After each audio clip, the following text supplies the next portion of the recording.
E aí, gente? Então, nessa segunda aula a gente vai falar, né, ou vai continuar falando sobre o trabalho e a energia. Nós vamos falar sobre potência e eficiência, né, sobre a energia potencial e sobre a conservação da energia, lembrando que a gente já tem estudado na aula anterior sobre a energia cinética, né? Bom, então começando com potência e eficiência, né? A gente fala aqui que esse conceito de potência mecânica ele surgiu com a necessidade que eu tinha de quantificar o quanto um motor é hábil, né, para realizar um trabalho mecânico ou gerar energia em um determinado intervalo de tempo.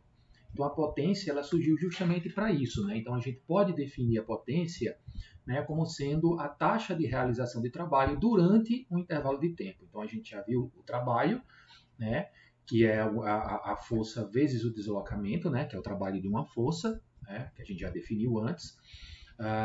E a potência a gente pode definir como se fosse a taxa de realização desse trabalho durante um intervalo de tempo qualquer. E aí, como alternativa, a gente também pode dizer que potência é a taxa de variação da quantidade de energia, né, que é fornecida ou cedida durante um intervalo de tempo. Essa é uma das definições de potência, né? Então, aqui para a gente definir a equação da potência, vamos considerar que o ΔU ele é o trabalho realizado por um sistema, né, durante o intervalo de tempo ΔT. Então, a gente tem como calcular a potência média durante esse intervalo, né? Então, a potência média ela é simplesmente ΔU dividido pelo ΔT. Da mesma forma como a gente já viu anteriormente, fazendo esse ΔT tender a zero, né, o limite desse ΔT tendendo a zero, eu posso calcular ou eu posso recalcular essa minha equação como potência é igual a du dt, ou simplesmente a derivada temporal do trabalho realizado por uma força qualquer sobre uma partícula, tá bom? Essa é a definição de potência, né? Então, quando a gente fala em máquinas, né, em potência e eficiência, a gente pode dizer que uma máquina ela é mais potente do que outras, né? Quando ela é capaz de realizar a mesma tarefa que a outra máquina em um tempo menor. Então, se eu diminuir esse tempo e eu conseguir realizar a mesma tarefa que uma outra máquina, eu digo que ela é mais potente. Ou então, quando ela tem a capacidade de realizar uma quantidade maior, né, de tarefas no mesmo intervalo de tempo daquela outra máquina. Tá bom?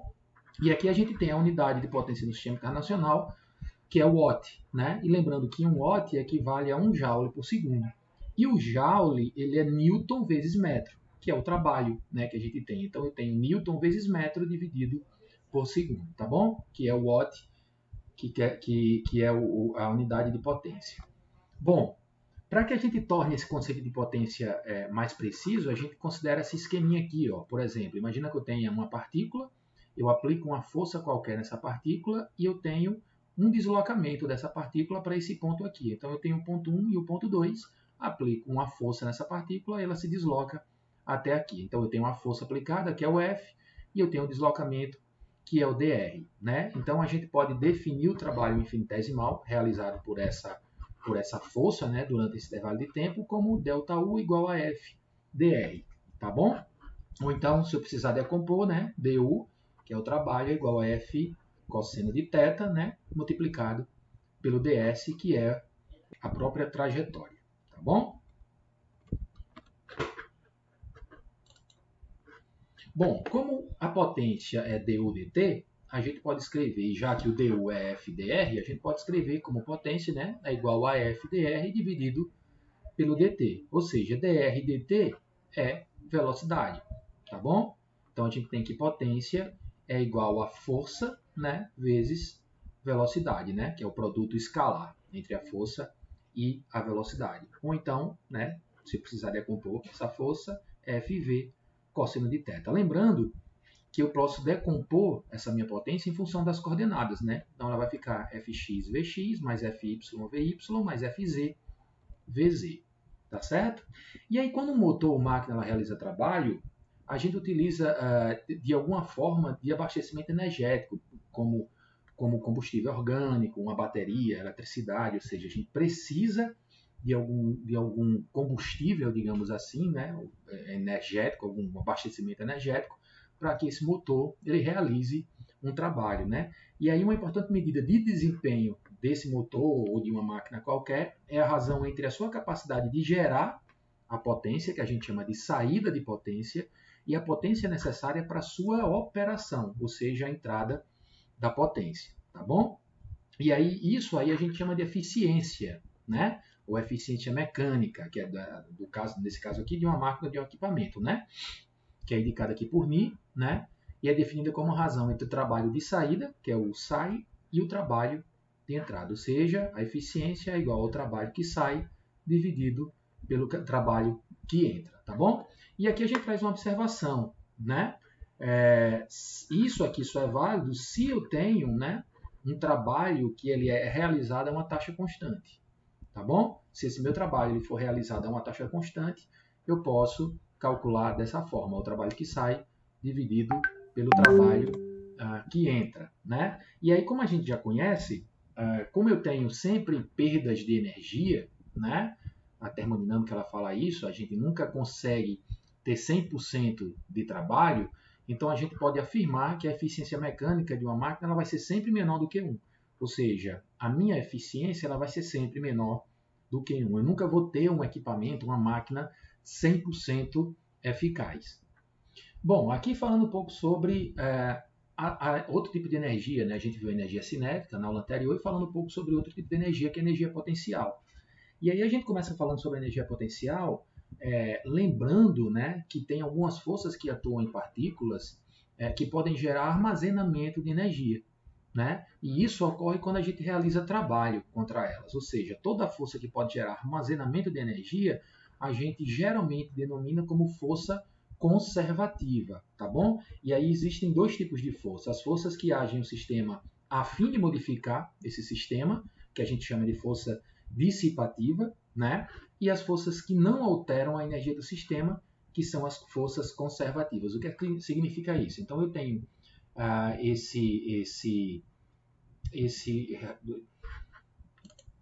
então eu tenho essa carga, né, que ela tem uma massa qualquer, né, ela tem um peso qualquer, e aí eu peguei aqui, ó, esse carrinho e eu levantei essa carga.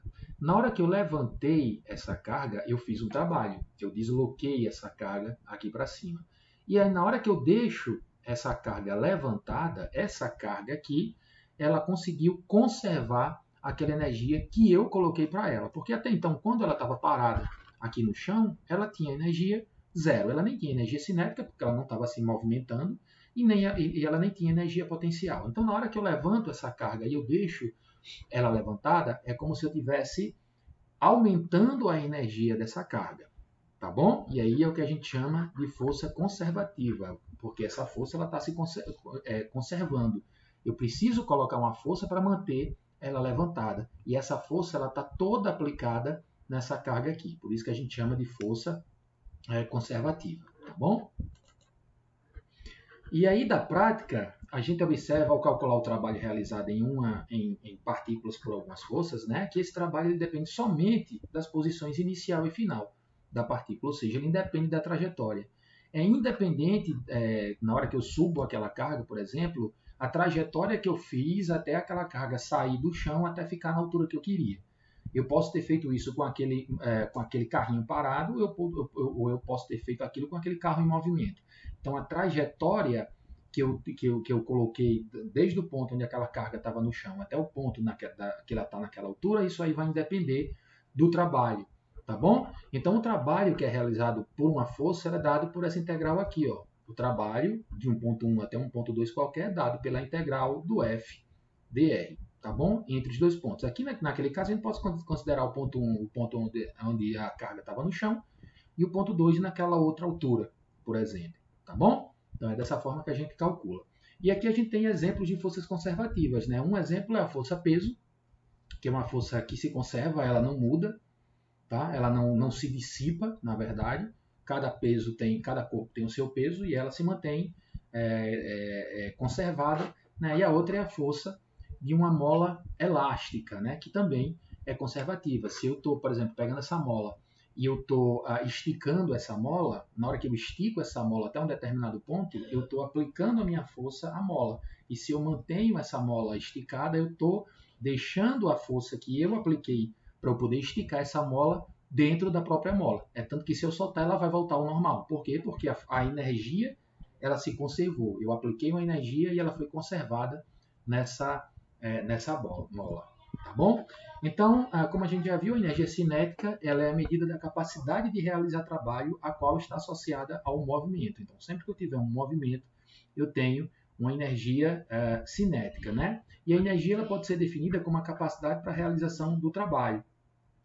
Então, dessa forma, a gente pode dizer que a energia potencial é uma forma de energia que pode ser armazenada por uma partícula ou corpo qualquer e que depende da posição dessa partícula. Naquele caso lá, por exemplo, quanto mais alta aquela carga ela tiver, maior a energia potencial, tá bom? Porque mais eu vou ter uma distância para o chão, mais eu precisei de energia para levar ela até aquele ponto. Então, mais energia foi conservada nela, né? E é importante destacar que toda energia potencial ela pode ser transformada em outras formas de energia potencial ou então em energia cinética, né? Por meio da aplicação de uma força sobre uma partícula, por exemplo. Então, a energia ela pode ser transformada. Eu tenho uma energia potencial e eu posso transformar essa energia potencial em uma energia cinética, né? É o caso, por exemplo, das usinas hidrelétricas, né? Então, eu tenho aquela água que está caindo, ela cai ali por causa da energia potencial, então ela tem uma energia potencial e ao mesmo tempo, como ela está se escoando com uma certa velocidade, ela também tem uma energia cinética, tá bom? Então as energias elas podem se transformar. Então a gente pode afirmar que toda energia potencial ela é produzida para aplicação de uma força conservativa nessa partícula.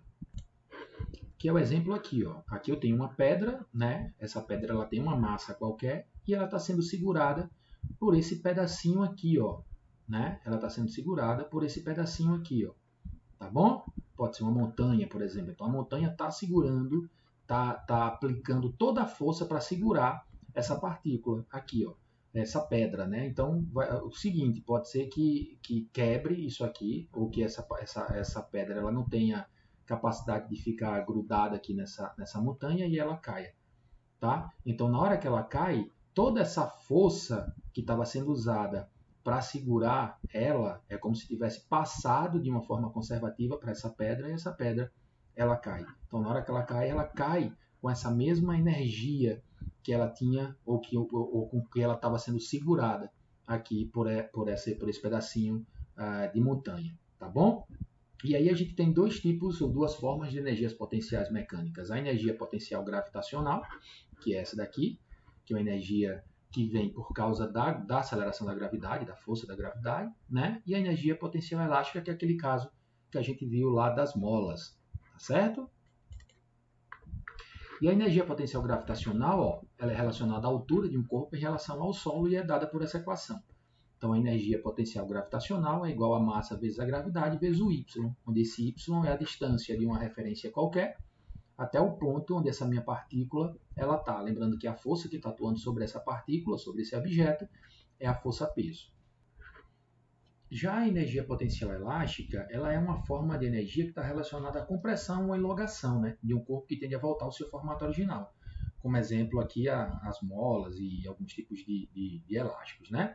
Então, a gente tem o seguinte, ó, se uma mola, né, uma mola qualquer elástica aqui, comprimida ou deformada a uma distância x da sua posição não deformada, a energia potencial elástica é dada por um meio de kx2, né, de kx ao quadrado, onde esse k é a constante da mola, a constante de deformação.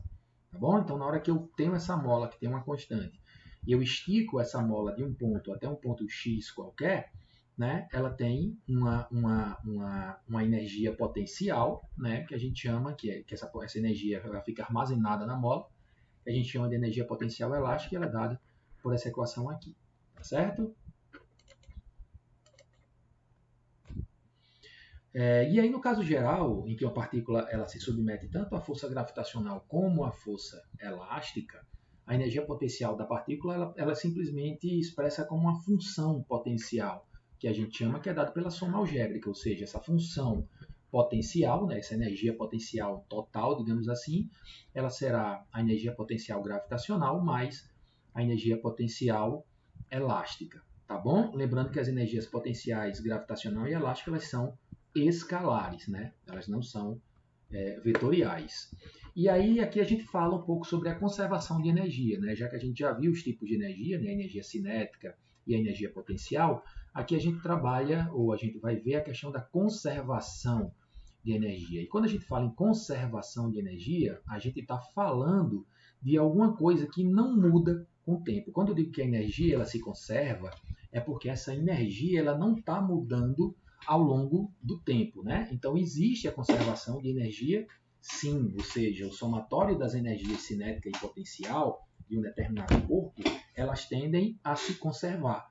Se um aumenta, a outra tende a diminuir, tá bom? Então na mecânica há três grandezas fundamentais, né, que a gente pode conservar: a energia, o momento linear e o momento angular. Então, como a gente falou anteriormente, uma força F que age sobre uma partícula, ela é chamada conservativa se o trabalho ele independe daquela trajetória que foi percorrida, né, pela partícula A uma medida que se desloca de A1 até A2. Então, se eu tenho um trabalho que foi realizado independente da sua trajetória percorrida aqui, o que importa é que eu tenho um ponto 1 e um ponto 2, um ponto de partida e um ponto de chegada, digamos assim, a gente fala que esse trabalho ele foi um trabalho conservativo, né? E esse trabalho conservativo ele é dado por V de x1, y1 e z1 menos V de x2, y2 e z2, né? Ou seja, esse V aqui, que é a função potencial ou a energia potencial, ele vai ser a energia potencial